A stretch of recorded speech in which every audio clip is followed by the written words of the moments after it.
Thank you for listening to By the Way, a contemporary art news podcast. My name is Eric. I'm an artist and art professional up here in Stockholm.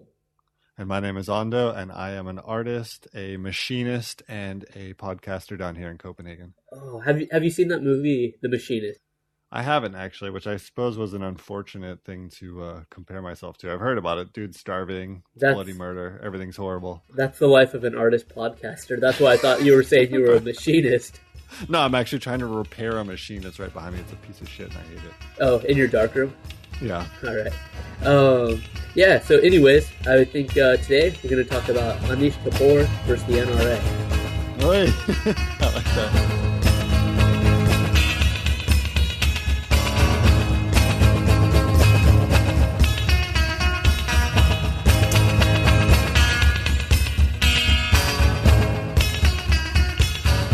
A few months ago, Anish Kapoor decided to send a kind of a cease and desist letter to the NRA for using the Cloud Gate, or the Beam, which is a Chicago landmark at this point, a sculpture made by him, to the NRA because they had used it in a video to promote, NRA agenda, as well as try and recruit and organize and raise funds for the NRA.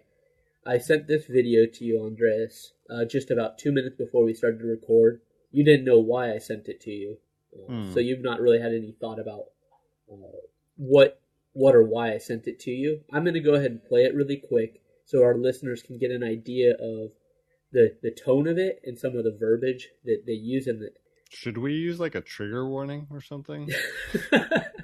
It's really fucking heinous. It is. So visually, for those that have not seen it, it is essentially black and white, rapid video clips with one of the spokespersons for the NRA speaking very apocalyptically, let's say. It's hyperbole to a level which you probably haven't heard recently, at least if you don't watch certain news channels, etc. Or you don't watch NRA TV, which is actually a real thing. So I know, it's so heavy. All right, so I'm going to go ahead and play it. They use their media to assassinate real news. They use their schools to teach children that their president is another Hitler. They use their movie stars and singers and comedy shows and award shows to repeat their narrative over and over again.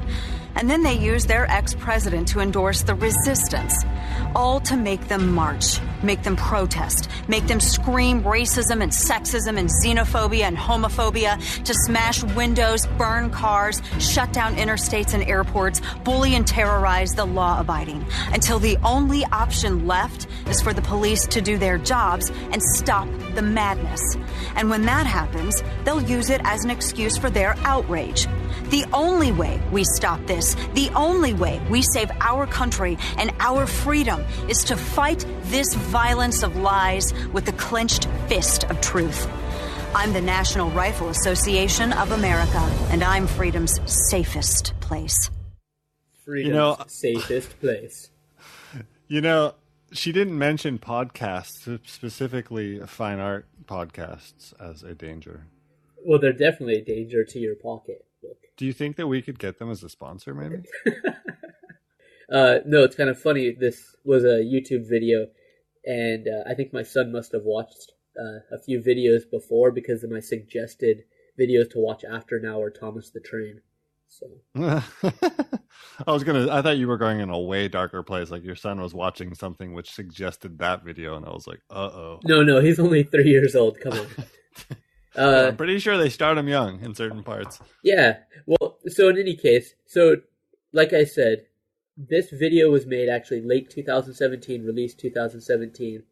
Yeah, I actually saw it when it was part of the news cycle, and by saw it, I mean I watched about 12 seconds, and I was like, I can't do this. It scared you too much. It's awful. It's gut-wrenching. It makes me feel slightly ill. I know that's something people say, but it actually kind of physically discombobulates me. It's very distasteful in every which way. It's so much beyond distasteful. Yeah. It is manipulative. It is using the strongest visual and verbal language possible to browbeat you into submission. It's so heavy. Yeah, that's kind of why I thought this was a good topic to talk about, because it not only visually, just as a content wrapper for the NRA's message, but then also this side story that's come out by the images that they've used in it. And that's where I came across it. I didn't see this earlier this year. But yeah, so about halfway through, there's just a quick flash, I would say, less than a second, an image of Anish Kapoor's The Bean sculpture in Chicago. For those that don't know it, look it up, but it's a giant bean-shaped metallic sculpture that's very reflective. It was bought by the city of Chicago.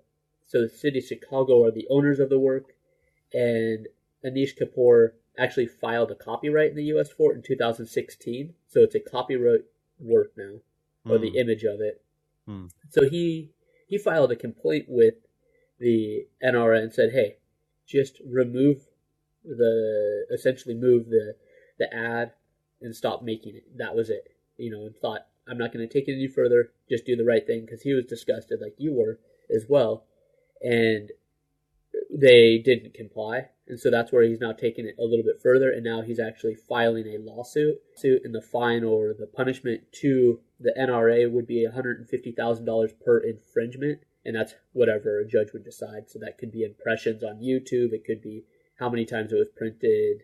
Well, I guess it would be printed but linked on their webpage, as well as anything that would have ever been raised via donations or new membership and all that they could actually correlate to this video. Well, it's had millions of hits, right? Yeah, definitely. So it's a lot of fucking money. I'm not really sure how he would ever get paid for it, and I don't think that's actually his agenda, is to actually reap any financial gain. I think he's actually offended the way that you are, and then also that his work appears in this propaganda. It's an interesting choice because in and of itself, the sculpture is pretty innocuous. It's an Instagram trap, it's a selfie machine. It doesn't represent liberal values or dreadlocked hippies as far as the NRA is concerned, I would assume. So I don't know what's so frightening about that image. So if you look at the video a few more times and you kind of analyze it, you'll actually see that they're using a lot of liberal city icons. I saw the Guggenheim Museum. Yeah. So they're using icons from liberal cities or cities that have gun issues or that are a part of this whole cultural dialogue. So they are very intentionally doing that, and I think they use the bean just because that might actually be more the most iconic landmark now in Chicago versus, let's say, the Sears Tower. That happened fast. Yeah, I mean, it is. It's an absolutely great work in my mind. Yeah. So Anish Kapoor, as an artist, does he have really a right to, other than just complain, to actually sue somebody like the NRA? Doesn't this go back to public space and photography? Who has the right to photograph what and use what imagery in the public space? That's kind of what I'm thinking. But the thing is, New York passed a ban on photography without a permit in public space. They managed to do that. So I'm not sure exactly what the Supreme Court says at the moment. I mean, this is foundational law of a country, what you're allowed to do and not allowed to do. To me, it seems like I would doubt that he is allowed to decide how images of a sculpture he made displayed in public space are used. This is a tricky one because this is also, it was commissioned, essentially paid for by the Chicago taxpayers. So the city and the people of it are the owners of it. Well, I wonder too, because this is one of those things, the ACLU, although seen as a liberal bastion, will go to court to protect hate groups for free speech because they believe that if free speech should be protected, it should be protected for everybody. And I agree. So they may be, they would maybe defend the NRA in this case. So then the other part on this in particular is that it's a copyright or copyright image now or object. And so I don't know how that plays, like even with if somebody makes counterfeit postcards or whatever to sell at their gift shop, if Anish Kapoor in theory should be able to. But they could take a picture of Grant Park and sell a postcard, right? Without the city's permission? If he didn't copyright it. Yeah, I'm not really sure, but it's kind of interesting because what it makes me start to think about is once artwork leaves your studio and is owned by somebody, you've transferred a lot of your ownership rights to it. what they do with it thereafter, how much does the artist actually get to say? So if it was a horrible individual that just bought an Anish Kapoor sculpture. So you're talking about like when Richard Prince said, "I didn't make those works," that the Trump family had bought? He was like, "Those aren't real." In a way, yeah. I mean, that was because he exercised a power over those works. Then, do you want to go and he had sold them? Go ahead and explain that really quick. Oh, it was. Here's my modern jackass abbreviated version. Turns out that Richard Prince had sold some works, which ended up in the Trump family. I believe it was Ivanka Trump, who's an art collector. And someone was like, "Yeah, fuck you, Richard. You selling to some heinous motherfuckers. What the fuck's wrong with you?" And then he just stood up and was like, "Those aren't real. Those are not works I made," even though he had pretty obviously sold them to them as works by Richard Prince. So he revoked their authenticity, even though he sold them as authentic works.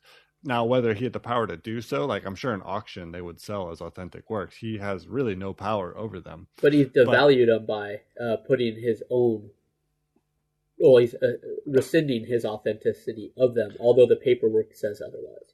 Yeah, because, he signed the works, or they got a certificate of authenticity or something, which proves them. That's part of the deal when you buy an artwork, even for much smaller amounts of money, that you get some sort of guarantee that this is an authentic work. Therefore, it has a value much beyond the material and time put into it. In that case, let's say Ivanka Trump bought this Richard Prince painting. She owns the painting, but then she has also the rights to be able to reproduce it in a catalog or sell the rights to it to a gift shop lobby of a museum so they can make posters of it. And so I'm not really sure how much of the ownership belongs to who and how much right does Anish Kapoor have over this, or if this is actually should be something that the city of Chicago should be pushing for on behalf of Anish Kapoor. It's an interesting argument. The U.S., being a liberal capitalistic paradise, has never really regulated much in terms of at least value after sale. So, for example, here in Denmark, and I believe in Europe, if you sell an artwork, a good example is Basquiat. He sold paintings for, $500, $1,000, maybe even a couple grand, which sell for millions and millions now. In Europe, I believe Europe, at least in Denmark, but I'm pretty sure Europe, the artist is guaranteed a percentage of the proceeds of sales in the future. So if your work goes on auction 40 years after you sold it for a pittance, you got a rusty trumpet, a lukewarm beer, and $5. But then it sells for $1 million. You get a certain percent of that amount. You can get a lawyer and demand that they pay you. So there's some sort of as resale value increases, there is a little bit of remuneration for that. In the U.S., no go. You sold it. It ain't yours. Go fuck yourself. Exactly. And so does that also extend to the actual ownership of the way that object can now be used in the future in other settings, contexts? If they change the placement of it, they can change the meaning and the content. But at that point, it's not your object any longer. Do you actually have control over that? Well, the problem is your name, right? Because the work in and of itself you do not own, but it's still connected to your name. That's still an Anish Kapoor sculpture. So is it it's a actually slander his name. issue? I don't know if it's slander, but you're stuck in a place as an artist, because let's say you make a painting which then gets used to promote neo-Nazi. It's not even that far off from the current situation. You make a painting that is used to promote the mass murder of unborn children. You do not stand for that, but you sold this work, but your name's still attached to it. You see what I mean? Yeah. So even though the work had nothing to do with that, it gets unfairly put into a context. So in a way, you are still associated, regardless of any control you might have over the images. And that, I feel like, is maybe the unfair part. I'm not sure you can demand. I don't think what Richard Prince did, it was trolling of the most glorious type.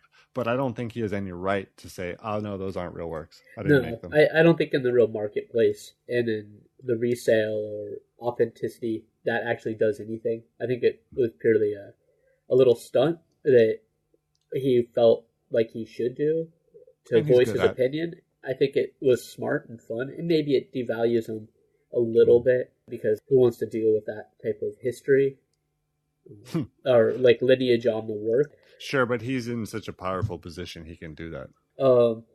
Yeah, so I'm just kind of curious how this worked because there's also another story, and this is slightly different, but there was two graffiti artists that were hired by, I believe it was Adidas, to create some graffiti for some backgrounds in a video. Adidas paid them for their time and their work, and then has since now lifted those off of the video and put them into designs like on their their textiles. Those artists are now suing, I think it's Adidas. It might have been Puma. Anyways, this is a recent story as well. And just throw them all under the bus. well, one artist already lost his case because a judge deemed the work that he made to be too generic and not unique and authentic enough. And sick burn. So he got paid for his time to create the work as a more or less a creative laborer for the the ad. But what they paid it got judged for, no different than painting a wall a blank color, more or less. And so they paid for that service.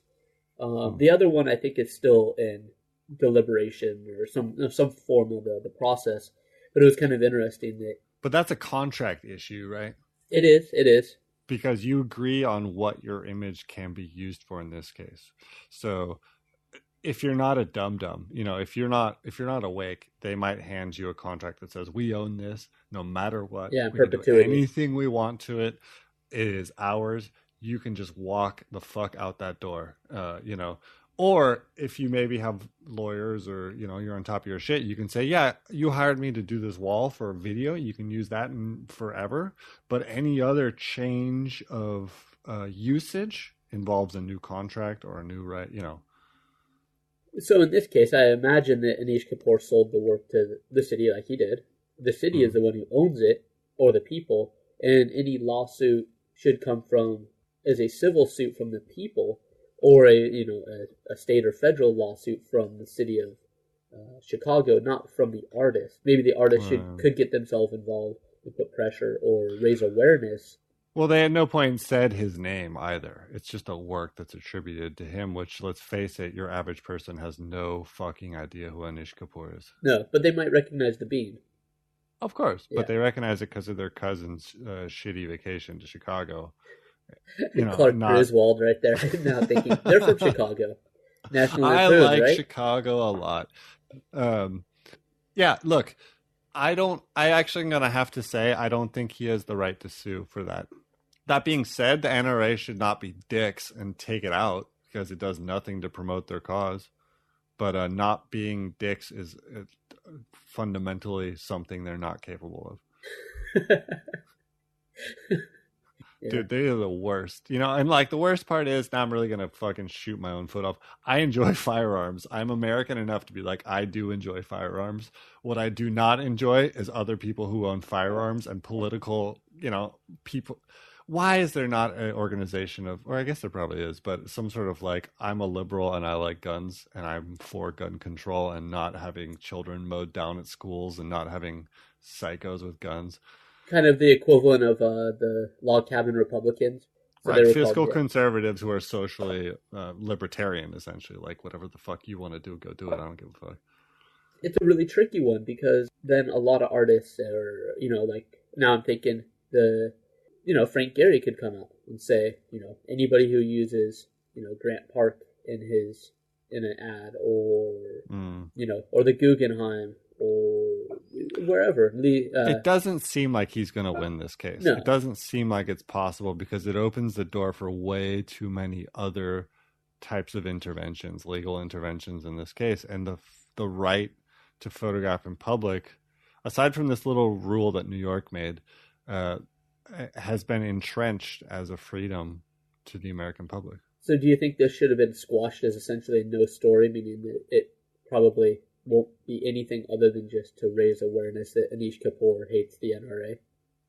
Well, I think like a lot of things in the U.S., it obfuscates some of the real issues with groups like the NRA, what they represent, and not even that they're at blame, but that they exist, that people support them. That is so much greater an issue for American public life. People getting mowed down at public schools is the thing that we need to fix. Now, granted, no one wants to talk about that because no one knows what the fuck to do. But, it's easier to be like, look, Anish Kapoor suing the NRA, like, lol, shaking my head. Yeah, it's a little bit of BuzzFeed News type of. Totally. Look, if you believe in the right of public expression and public space and freedom in public, then you have to say, sorry, Anish, your sculpture is owned by the public in the public. Yeah. They can do whatever the fuck. They could draw swastikas on it and say this is our new artwork. Like they can do anything they want because it is, without having any sort of legal background. That's my guess, is that, sorry, dude, if 100,000 people can take Instagram pictures of it and 100 people can make postcards of it, then or it can go in the background of a luxury high-rise apartment building ad to sell more units. Absolutely. Yeah. So I'm gonna have to say that it's kind of a moot point at the end of the day. Like, I wish maybe that it's funny. It connects back to our previous episode about art, and so I think that it connects back to this idea: what can activism and art do, really? And should you is your energy best spent? Now, that being said, a lot of people are artists because they are no good at anything else, and some of them aren't even good at artists. No, Eric, how could you? Oh my God, this podcast is over. No, but yeah, do you have any final thoughts? You seem to have been getting deep in on a final thought there. No, because it's open-ended, one of these ones again, but I think I'm going to have to say no go, Anish. Yeah, I don't know. I was really hoping that you would say, let's make a radical, crazy YouTube video against the NRA with happy, frogs maybe jumping on lily Eric, pads. if you use one of my images in that video, I will sue the shit out of you. Do you understand? All right, that's it. This podcast is over. Yeah, we'll make our own answer to the NRA, the BTW. All right, guys. Well, thanks for listening, and we'll catch you next time. All right, thanks.